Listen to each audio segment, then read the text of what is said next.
There you go, folks. Disney is dying.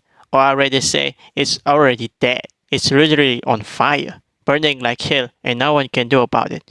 It's not like your house was saved from burning by firefighters. It's more like when Martian Manhunter gets exposed to fire, and even water can extinguish it. It's burning like hell from top to bottom. This kind of thing is not new with Disney these days. They have already crumbled since the Star Wars franchise and recent Disney live action films like The Little Mermaid. And now it's even worse with the release of Indiana Jones 5, which promised woman empowerment and feminism in the movie that led the movie to fail. Everyone is bashing and criticizing the movie, including celebrities like Tom Holland, Jenna Ortega, Gal Gadot, and Tom Cruise, who are slamming the woke agenda and political aspect in current films. Disney is now like Eric Andre, shooting and killing Hannibal Buress on the couch and wondering who destroyed them. They are genuinely panicking, firing most of the employees and workers, even the best ones they had, in an attempt to minimize their losses despite the billion-dollar earnings. It's beyond saving now. But you know what? It's a good thing that they are crumbling because it's a lesson for them. They need to open their eyes, learn from the mistakes, and listen to the fans for once in order to make good and original movies. Instead of lecturing fans and audiences and labeling them as toxic, racist, or bigots, they should realize that it is their insertion of woke agenda and politic shit in movies that is causing people to hate them. It's even more shameful when they fill the movies with lazy, dumb, and stupid writing and storytelling. However, they seem to think they are better than any other company just because they are rich company. But no, now their reckoning has come. Fans and audiences are doing a pretty good job of destroying Disney. Let this be a lesson for them to learn from the mistakes and focus on better writing and original storytelling in the future. I don't know what the future holds them for now. We've seen enough. Even the new Disney Marvel TV show, like Secret Invasion, is facing criticism and backlash because it's not very comic accurate and it has bad story writing. Fans are getting upset about this. And recently, it seems like Snow White's upcoming movie is also facing harsh criticism, as most of the dwarfs are not actually dwarfs. It's terribly awful. Only one of them is short, which would be a correct representation of a dwarf. Additionally, it has been stated that the movie is focusing on Snow White pursuing her career, deviating from the original story where Snow White was actually trying to find love. Instead of focusing on finding love, the movie emphasizes her pursuit of self-discovery, showcasing women's empowerment. Disney's long-standing dominance in the film industry has shown signs of weakening in recent times.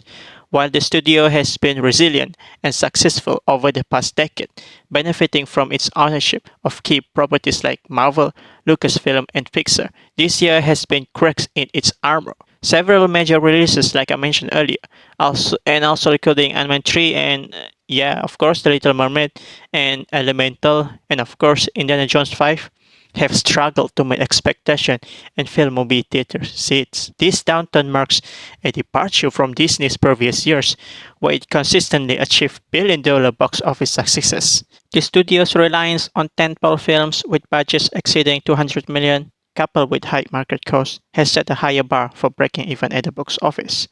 The changing international landscape, including tensions with China and the absence of Hollywood films in the Russian market, has further impacted Disney's profitability. While the entire industry has been affected by the decline in the box office due to the pandemic, Disney's historical track record of successes magnify its current challenges, casting a shadow over the movie business. The decline in theatrical attendance can also be attributed to the rise of streaming services like Disney Plus. The convenience of streaming platforms has diminished the need for repeated theaters viewings, impacting box office numbers. Pixar's in particular has been affected by this shift as it struggled to regain its pre-pandemic success in theaters while facing competition from other animation studios with smaller budgets. Even the Star Wars franchise, like I mentioned earlier, has failed and faced challenges with successes found primarily on Disney Plus rather than in theaters. The uncertainties surrounding future projects have contributed to the franchise's diminished presence on the big screen.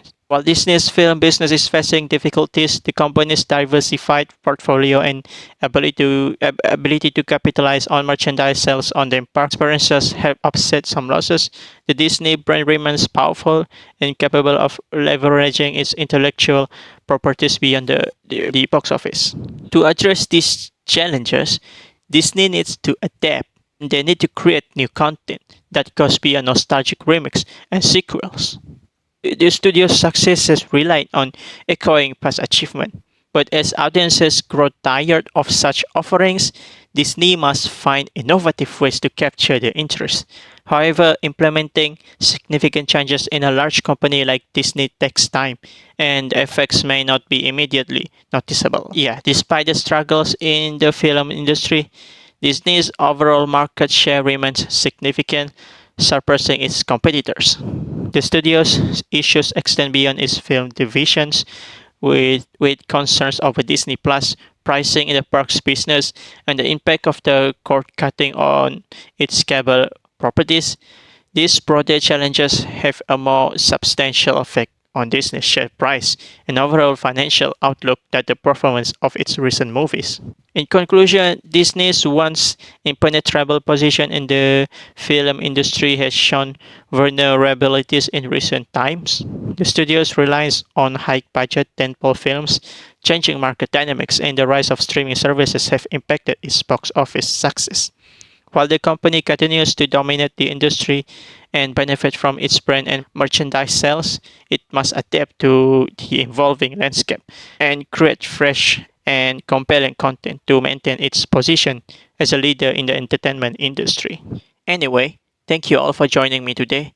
Before we end the video, I'd like to invite you to visit my Etsy website where I have a collection of my art prints available for sale. Feel free to check out my Instagram if you like to see more of my sketches and drawings.